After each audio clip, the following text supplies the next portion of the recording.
Hey everyone, नमस्ते, जय हिंद और प्रणाम आप सबको।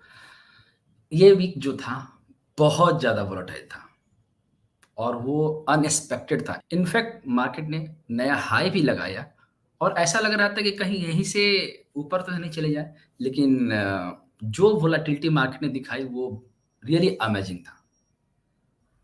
एक दिन में निफ्टी का 400 पॉइंट का चलना और 400 पॉइंट का टूटना और बैंक निफ्टी भी उसी तरह से 1000 पॉइंट चलना और 1000 पॉइंट टूट जाना, इट्स रियली वोलेटिलिटी। मतलब ये बहुत ही अच्छी बात है कि इस तरह से अब मार्केट जो है इन फ्यूचर में होने वाली है। ये मार्केट दिखा रही है कि इसी तरह से मार्केट में वोलेटिलिटी बढ़ने वाली है। तो इससे क्या हो सकता है, अगर इसी तरह से मार्केट में वोलेटिलिटी चलती रही, तो ऑप्शन वाले बहुत अच्छा पैसा बना सकते हैं। ठीक है? तो अब बात करते हैं कि इस वीक में मार्केट ने जो मूव दिखाया, वो मूव कंटिन्यू रहेगा या फिर रिवर्सल ले सकते हैं। तो स्टार्टिंग करेंगे निफ्टी से। तो निफ्टी के चार्ट पर मैं आप लोग लेके चलता हूँ और देखो यहाँ पर, तो आप लोग निफ्टी का चार्ट देख सकते हो। निफ्टी के चार्ट पर मैं आप लोगों को कई बार बताया कि अभी हम लोग जो है सिंगल लेग की काउंटिंग करेंगे। तो सिंगल लेग की काउंटिंग में अगर, क्योंकि ये ऐसा इसलिए क्योंकि प्राइस जो है 38.2% को अभी ब्रेक नहीं किया है। 38.2% ब्रेक करेगा तो उसको हम लोग कंसीडर करेंगे। तो प्रीवियस जो हाई था वो था तकरीबन 22,124 और फ्राइडे को जो हाई लगा है वो 22,126.80। अगर प्राइस को कंटिन्यू इम्पल्स में रहना होता है तो प्राइस को क्या करना होता है कि अपने प्रीवियस हाई के ऊपर की क्लोजिंग चाहिए और वहां से स्लिप फॉल नहीं चाहिए। मतलब वहां से स्लिप फॉल जो है नहीं आना चाहिए। तो अब देखोगे तो यहाँ पर ये जो प्राइस जो है ये बहुत बढ़िया क्लस्टर बनाया और यहाँ से प्राइस जो है ड्रॉप हो गया। और मैं आपको जो दिखाना जो चाह रहा हूँ, मैं आपको बताता भी आ रहा हूँ कि ये जो मूव चल रहा है ये इम्पल्सिव नेचर नहीं है। इम्पल्सिव नेचर का मतलब ये होता है कि प्राइस में 61.8% कोई भी पॉइंट जो है ड्रॉप ना हो। 61.8%। तो अगर हम लोग रैंडम भी काउंट करते हैं कि ये जो मूव है, अगर हम लोग रैंडम काउंटिंग करते हैं, जैसे मान लो कि हम लोग ने रैंडम काउंट किया और इसको 1 रख दिया, इसको 2 रख दिया, इसको 3 रख दिया, इसको 4 रख दिया, इसको 5 रख दिया। तो इम्पल्स के मूव में कोई भी प्राइस जो है, जैसे कि अब वेव फोर्थ की बात करता हूँ, तो वेव फोर्थ जो है आपकी 61% नहीं जानी चाहिए। ये रेयर है और ये तब होता है जब प्राइस जो है डायगोनल नेचर में आता है, जिसको हम लोग टर्मिनल इम्पल्स बोलते हैं। ठीक है ना? ट्रेंडिंग के केस में नहीं आएगा। तो डायगोनल कहाँ-कहाँ बन सकते हैं? तो डायगोनल जो है आपका वेव 1 में, वेव 5th में और ए में, सी में और डबल करेक्शन में या फिर ट्रिपल करेक्शन में। तो यहाँ पे जो मूव बन रहा है आप देखोगे तो इस मूव को मैंने एज़ ए करेक्टिव काउंट किया है। क्यों? क्योंकि मुझे ऐसा ही लग रहा था। अगर ये इम्पल्सिव रहता तो प्राइस को क्लोजिंग आना चाहिए था नियर अबाउट कहीं 22,000 प्लस के ऊपर।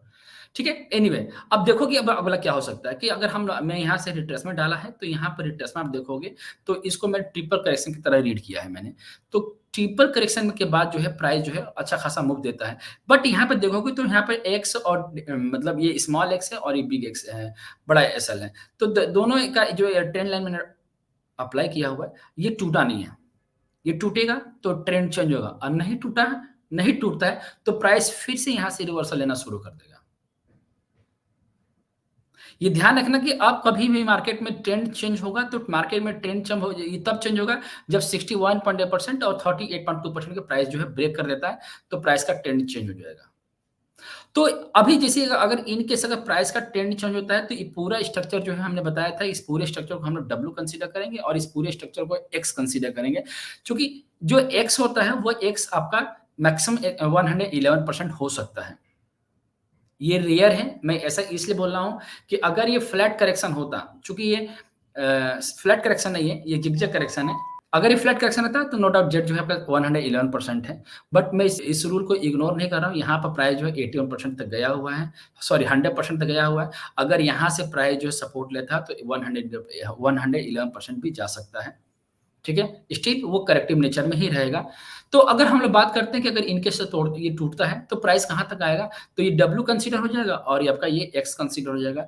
तो पूरे एंटायर मूव का ये प्राइस का जो मूव आएगा, वो 61% का मिनिमम जो है, मूव जो है मिलने वाला है। तो अगर आप यहाँ से देखोगे, तो मिनिमम रूल अगर यहाँ से हम लोग अप्लाई करते हैं 61% का, तो 61% कहाँ आ रहा है? तो ये आ रहा है 21,509, ठीक है, मिनिमम।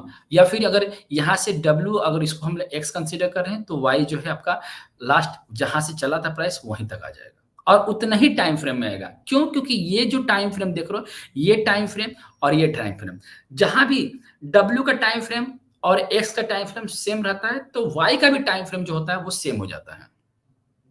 तो ये भी सेम टाइम फ्रेम में जो है, सेम टाइम पीरियड में आ सकता है।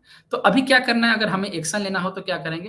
देखो, एक्शन लेने के लिए मैं आपको बता रहा हूँ कि अगर कोई किसी को हाई रिस्क में चलना है, तो वो इधर कहीं से फिर से शॉर्ट इनिशिएट कर सकता है, या फिर अगर ये नहीं करता है, अगर यहाँ पर ध्यान रखिएगा, अगर ये लो नहीं करता है, तो आप इसको लॉन्ग कर सकते हो। लॉन्ग करना है तो लाइट लॉन्ग करेंगे और ये जो इस लेवल्स दे रखे हैं, इन्हीं लेवल्स के अकॉर्डिंग आपको प्रॉफिट बुक करना होगा। ठीक है? ये हायर साइड का डेस्टिनेशन लेके चलेंगे करेक्टिव नेचर का, और अगर मान लो कि ये टूट गया, हाई रिस्क पे अगर शॉर्ट कर रहे हैं, तो हम लोग क्या करेंगे? यहाँ कहीं 21935 या यहाँ कहीं आस-पास सेल कर सकते हैं। तो अगर सेल करते हैं, तो अगर हमें यहाँ कहीं प्रॉफिट मिलता है, तो हम लोग क्या करेंगे? उसको प्रॉफिट को बुक करेंगे, और अगर यहाँ कहीं बुलिश कैंडल पैटर्न बनता है, तो हम लोग फिर से इस प्राइस को रिवर्स कर लेंगे। ठीक है ना? फिर से इस चीज़ को रिवर्स कर लेंगे, और नहीं अगर मान लो कि ये टूट गया, तो यहाँ से फ्रेश सेलिंग आ जाएगी। तो जब यहाँ से फ्रेश सेलिंग आएगी, तो रेडी रहना कि यहाँ तक प्राइस जो है आपका ब्रेक हो सकता है। मतलब प्राइस जो है निफ्टी का यहाँ से ब्रेक हो सकता है। ठीक है? अब हम लोग बात करेंगे बैंक निफ्टी के बारे में। तो अगर मैं बैंक निफ्टी की बात करता हूँ यहाँ से, तो बैंक निफ्टी में कुछ भी चेंज नहीं हुआ है। बैंक निफ्टी जो जैसा मैंने बताया था पिछली बार, एग्ज़ैक्टली वैसा हुआ है। मैंने आपको पिछली बार बताया था कि अगर प्राइस जो है यहाँ से चलना शुरू किया, तो प्राइस जो है 50% तक जो आएगा और 61 और डबल एस का फॉर्मेशन होगा। तो अब देखोगे तो प्राइस जो है परफेक्ट 50% तक आया और मिड में आया, 61.8% के मिड तक आया है। और ध्यान रखना कि अभी जो ये प्राइस का जो मूव है, ये एक्स बन रहा है, और हम लोग जेड का जो मूव लेके चलेंगे, वो मैक्सिमम अभी हम लोग फिलहाल इतना लेके चलेंगे 61.8% तक, ठीक है? और अगर इन केस जेड जो है फेलियर होता है, तब भी प्राइस जो है जेड का मिनिमम जो है 38.2% जो 45285 तक आ रहा है। तो क्या करना है इस सिचुएशन में? तो अगर आपको दोबारा अगर 50% तक के आसपास का अगर रेट मिलता है, इन केस या नियर अबाउट कहीं आपको रेट मिलता है, तो आप शॉर्ट कर सकते हो। ध्यान रखना कि 61.8% के ऊपर प्राइस की क्लोजिंग नहीं आनी चाहिए। अगर 61.8% के ऊपर क्लोजिंग आता है प्राइस में, तो आपको क्या करना है? आपको एग्जिट करना है। अगर नहीं ब्रेक होता है, तो आप इस चीज़ के लिए मिनिमम वेट करें कि सॉरी, आप इस चीज़ के लिए फेलियर के लिए आप मिनिमम इसके लिए वेट करें, और अगर ये ब्रेक करता है, तो ये आपका फाइनल है, यहाँ तक फिलहाल लेके चलिए, और कुछ भी ऊपर-नीचे होता है, तो मैं आपको लाइव क्लास में आके इसको बताऊँगा। और फिर से समझ लो, ये जो एक्स बना है ना, ये वाला एक्स, इसमें आप देखोगे तो ये इर्रेगुलर फॉर्मेशन है। इर्रेगुलर का मतलब होता है कि प्राइस जो है बी जो है आपके इसके नीचे आया है, इस लो के नीचे, तो इस पॉइंट को ए रखा है, इस पॉइंट को बी रखा है, और जो सी गया है वो डायगोनल नेचर में गया है। तो जब ये डायगोनल नेचर में गया है, तो आपका ये 1 2 3 4 5 आप देख भी सकते हो कि परफेक्ट ब्रेक हो रहा है। ये इंडिंग डायगोनल है, जो कहाँ-कहाँ बनता है, ये सी में बनता है या फिर एक्स में बनता है, और ये फॉर्मेशन हुआ है और प्राइस जो है टूट रहा है। ठीक है? तो बैंक निफ्टी में कोई चेंज नहीं है, स्टिल सेल ऑन राइज में दिख रहा है, और निफ्टी में आपको क्या करना है, थोड़ा-सा लाइट लॉन्ग लेकर चलो। निफ्टी जो है मुझे अभी भी सेल में ही दिख रहा है, और पिछली बार एक स्टॉप लॉस ट्रिगर हुआ है, तो मैं आपको यही सजेस्ट करूँगा कि no in the perfect, but अगर आपको जो स्टॉप लॉस है, अगर 100% के ऊपर क्लोजिंग आ जाता है निफ्टी में, तो उसको क्लोज कर लीजिएगा। 100% का मतलब है कि 22,124 के ऊपर अगर निफ्टी ने क्लोजिंग देना शुरू कर दिया, तो आप क्या करना है, जो शॉर्ट इनिशिएट किए होंगे, उसको आप लॉस बुक करके निकल जाना, ठीक है? तो मैं ये छोटा-सा आपको प्रयास किया हूँ कि आपको समझाने का, बताने का। मैं कोशिश करूँगा कि लाइव क्लास में आपको फिर से और भी इसको एक्सप्लेन करूँ, ठीक है? अपना ख्याल रखिएगा। प्रणाम आप सबको, नमस्ते।